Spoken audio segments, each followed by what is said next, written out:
Hello दोस्तों, एक बार फिर से आपका स्वागत है बायोलॉजी फाउंडेशन बैच में, जिसमें हमारा टिश्यू टॉपिक अभी चल रहा है। और अभी हमारे टिश्यू की 2 क्लास हो चुकी हैं। आज हमारी 3rd क्लास है, ठीक है। इनकी पहली क्लास में हमने एपिथेलियल टिश्यू और दूसरी क्लास में दोस्तों हमने कनेक्टिव टिश्यू कवर किया है।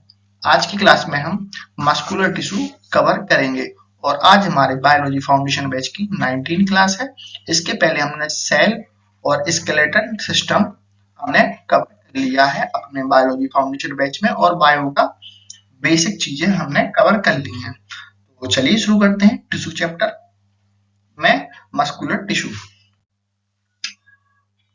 टिश्यू में हम डेफिनेशन हमने आपको फर्स्ट क्लास में बता दी थी, तो वो हम आपको बार बार रिपीट नहीं करेंगे, बस एक रिवीजन करा देते हैं। एपिथेलियल टिश्यू और कनेक्टिव टिश्यू हम ये दोनों खत्म कर चुके हैं। आज हमारी बारी है मस्कुलर टिश्यू की। चलिए देखते हैं मस्कुलर टिश्यू। बहुत ही छोटा सा टॉपिक है मस्कुलर टिश्यू, 15 से 20 मिनट में खत्म हो जाएगा और अच्छे से आपको याद भी हो जाएगा। तो मस्कुलर टिश्यू दोस्तों, आपको स्क्रीन पर आपको ये इमेज दिख रही है, आप इसको भी गौर से देखें और इसके पहले आप डेफिनेशन देखें।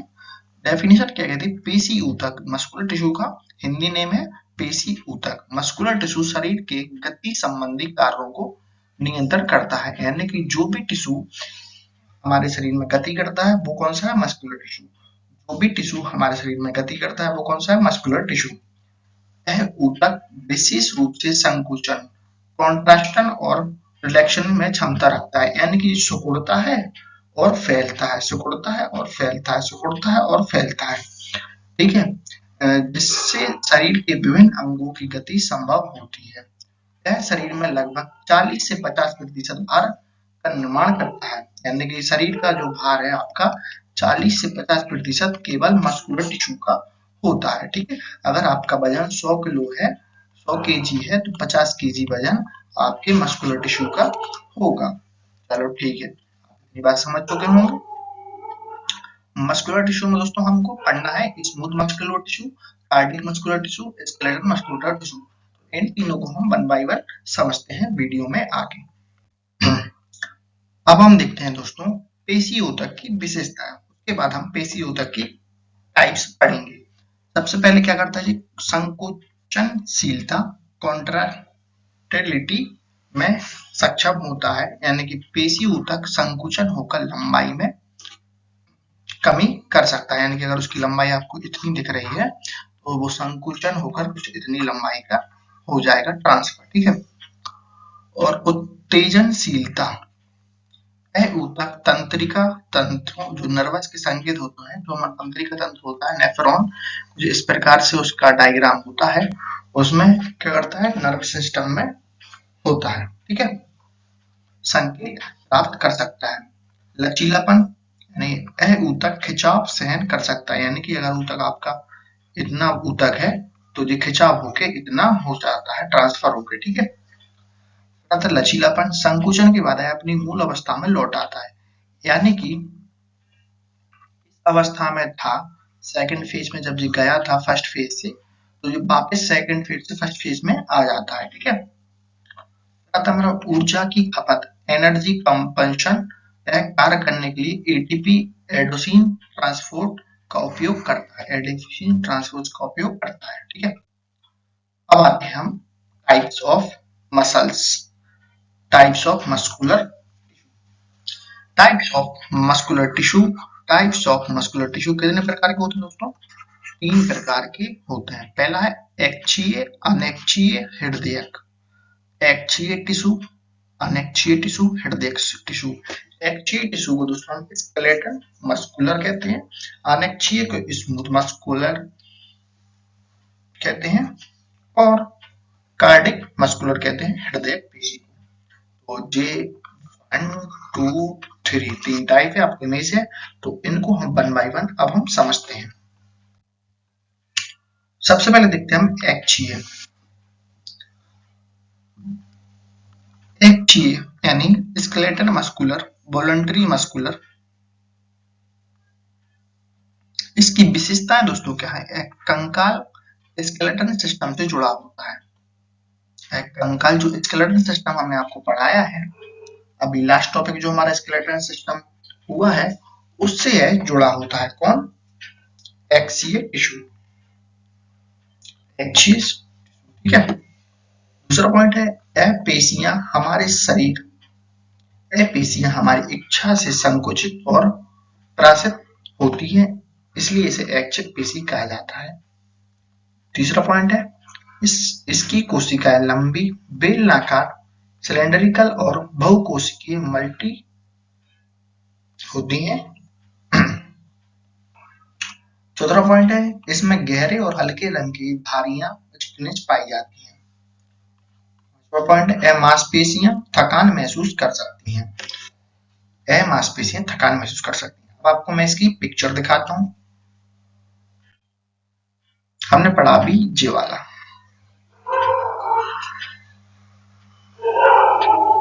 फर्स्ट नंबर पर ये वाला, ठीक है। तो इसमें क्या है, देखो जो मांसपेशियां हमारे जो बॉडी पे लगी है, ह्यूमरस बोन्स पे लगी हुई है, फीमर पे लगी हुई है, रेडियस अल्ना पे लगी हुई है, टिबिया फेबुला पे लगी हुई है। ये मांसपेशियां हमारी ऐच्छिक होती हैं, हम इनसे कार्य करवाते हैं, लेकिन ये कार्य करने के बाद क्या होता है, थक जाती हैं थोड़ी देर बाद, इनको आराम की जरूरत है, ये कंटिन्यू कार्य नहीं कर सकती हैं। लेकिन जो कार्डियक मसल्स होते हैं वो हमारा कंटिन्यू कार्य करता है। अगर वो चाहे कि हम 5 मिनट के लिए रेस्ट ले लें तो आप रेस्ट इन पीस हो जाएंगे। आप क्या हो जाएंगे? रेस्ट इन पीस हो जाएंगे अगर कार्डियक मस्कुलर ने रेस्ट ले लिया। वो हमारा हृदय होता है, ठीक है। तो स्केलेटन मस्कुलर के हम कार्य देखते हैं। ऐसे शरीर को गति और गतिविधियों में सहायता प्रदान करता है, जैसे दौड़ने, चलने, हाथ पैर हिलाने जैसे कार्यों में मदद करता है। भारी वस्तुओं को उठाने के लिए मदद करता है। सिंपल से कार्य एग्जांपल है हाथ पैर की मांसपेशियां, टंग जो हमारी जीभ होती है, चेहरे की मांसपेशियां फेशियल मस्कुलर, ठीक।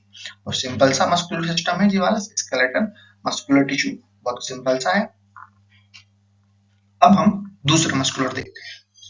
देखते हैं स्मूथ मस्कुलर, स्मूथ अनैच्छिक पेशी स्वतः संकुचित और प्रसारित होती हैं, यानी कि स्वतः सिकुड़ जाती हैं, स्वतः बढ़ जाती हैं, अर्थात इसे हमारी इच्छा से नियंत्रण नहीं किया जा सकता। जी जो होती हैं इन्हें हम इच्छा के अनुसार नियंत्रण नहीं कर सकते। जो अनैच्छिक स्मूथ मसल्स होते हैं, ठीक है, जो हमारी जो आंत होती है, जैसे आप ज्यादा खा लेंगे तो आप मोटे देखेंगे, आप बिल्कुल नहीं खाएंगे तो आप पतली देखेंगे। सुबह से आपने फील किया होगा कि आप पतली से दिख रहा है, फिर आपने जब बहुत ज्यादा खा लिया फिर आप दोपहर तक मोटे से नजर आते हैं। इच्छा के अनुसार वो फैल जाते हैं। दूसरा पॉइंट इसमें इसमें कोई धारियां स्ट्रेचेस नहीं होती हैं, इसलिए इसे चिकनी पेशियां कहते हैं, स्मूथ मसल्स कहते हैं, तीसरा पॉइंट है इसकी कोशिकाएं पतली, लंबी, बेलनाकार और एकल कोशिकीय होती हैं। पॉइंट है इसका संकुचन धीमा होता है लेकिन लंबे समय तक कार्य कर सकती है, ठीक है। चौथा पॉइंट है पेशियां थकान महसूस नहीं होती। जो हमारी जो आते हैं वो थकान महसूस नहीं करती हैं, इनका संकुचन धीमा होता है, यानी कि बहुत धीरे धीरे सिकुड़ती है और लंबे समय तक कार्य कर सकती है। अब इसकी आपको पिक्चर दिखाते हैं। हमने देखो पहले नंबर पर हमने स्केलेटन पढ़ा, अब हमने क्या पढ़ा? स्मूथ, जी वाला हमने अभी, ठीक है। इसके हम कार्य देखते हैं। आंतरिक अंगों की गतिविधियों को नियंत्रण करता है। जो आंतरिक अंग होते हैं हमारे किडनी, लीवर और ये आते हैं, जो हमारे जो भी आंतरिक अंग होते हैं उनको नियंत्रण करता है। पाचन तंत्र में भोजन को आगे बढ़ाने में मदद करता है। जो हमारा पाचन तंत्र है उसमें भोजन को आगे की ओर धकेलता है। कारण में तीसरा पॉइंट है रक्त वाहिकाओं के संकुचन और प्रसारण को नियंत्रण करता है। रक्त वाहिकाएं जो हमारी नसें हैं उनको सिकुड़ता है और मोटा करता है, दबाता है और फैलाता है, दबाता है फैलाता है, ठीक है। इसके एग्जाम्पल है दोस्तों, पाचन तंत्र की दीवारों में पाई जाने वाली है, जो पाचन तंत्र की दीवारों में पाई जाती है, रक्त वाहिकाओं की दीवारों में पाई जाती है, मूत्रालय और दोस्तों मूत्राशय यूरिन ब्लैडर में पाई जाती है, ठीक है। अब हमने स्केलेटन मस्कुलर पढ़ लिया और स्मूथ मस्कुलर पढ़ लिया। अब हम देखते हैं कार्डिक मस्कुलर। कार्डिक जो आपको इस प्रकार से दिखाई दे रहा है, हृदय पेशी, कार्डिक मस्कुलर, हृदय पेशी। हृदय पेशी दोस्तों विशेषता है केवल हृदय हार्ट में पाई जाती है, केवल हार्ट में पाई जाती है, ठीक है। दूसरा पॉइंट है स्वतः संकुचित और प्रशासित होती है, यानी कि जो अपने आप कार्य करती है। आप इसको कार्य करने के लिए आपको इसको प्रेरित नहीं करना पड़ता कि आप इसको बोलेंगे कि आप कार्य करें। जैसे कि आप सो रहे हो तो भी ये कार्य करेगा, जाग रहे हो तो भी कार्य करेगा, आप दौड़ रहे हो तो भी कार्य करेगा, आप बीमार हो तो भी कार्य करेगा। अगर आप चले गए तो कार्य करना बंद कर देगा। और इसकी इच्छा को नियंत्रण नहीं किया जा सकता। अगर आप ऐसा नहीं कर सकते कि आप इसको 5 मिनट के लिए अपनी इच्छा के अनुसार रोक लें, या आप बोले कि भाई रुक जा, तो वो रुकेगा नहीं, आपको कुछ ना कुछ गलत कदम उठाना पड़ेगा। तीसरा पॉइंट, इसका संकुचन बिना रुके होता है, जिसमें हृदय की धड़कन बनी रहती है। इसका संकुचन जो है ये दबका, मतलब दबाव खिंचाव इसका नियमित होता रहता है, बिना रुके कोई भी इसमें ब्रेक नहीं होता है। चौथा पॉइंट है हमारा, इसकी कोशिकाएं शाखित होती हैं, यानी कि बेलनाकार होती हैं और एकल कोशिकीय होती हैं। ठीक है, इसमें विशिष्ट प्रकार की संधियां पाई जाती हैं जो कोशिकाओं के बीच संचार स्थापित करने में मदद करती है, जो कोशिकाओं के बीच संचार स्थापित में मदद करती है। यहाँ पेशियां कभी थकान महसूस नहीं करती। जो आपका हार्ट है वो कभी आपको थकान महसूस नहीं होता है, उसको वो कभी भी थकता नहीं है। अगर दोस्तों वो थक गया तो आप भी थक जाएंगे हमेशा के लिए। ठीक है, जो हार्ट होता है कभी भी थकान महसूस नहीं करता है, यानी हृदय पेशी होती है, कार्डियक मसल्स होते हैं, वो कभी भी थकान महसूस नहीं करते। जो कार्डियक मसल्स होते हैं वो कभी भी थकान महसूस नहीं कर सकते हैं। ठीक है, जब हम दोस्तों हृदय को हम डिटेल में पढ़ेंगे, हृदय चैप्टर जो हमारा आएगा हार्ट, तो उसमें हम इस चीज को और डिटेल में हम आपको पढ़ाएंगे, तो आप उसकी चिंता ना करें। अभी आपको मस्कुलर टिश्यू में पढ़ा रहा हूँ, तो आपको उतनी ही बातें मैं आपको पढ़ा रहा हूँ, तो आप चिंता ना करें कि आपको थोड़ा सा कम आपको पढ़ाया, ऐसा नहीं हो सकता है। जो चीज यहाँ पे पढ़ानी चाहिए इस टॉपिक में, तो मैं आपको वही चीज आपको कवर करा रहा हूँ। तो चलिए हम इसको आगे देखते हैं।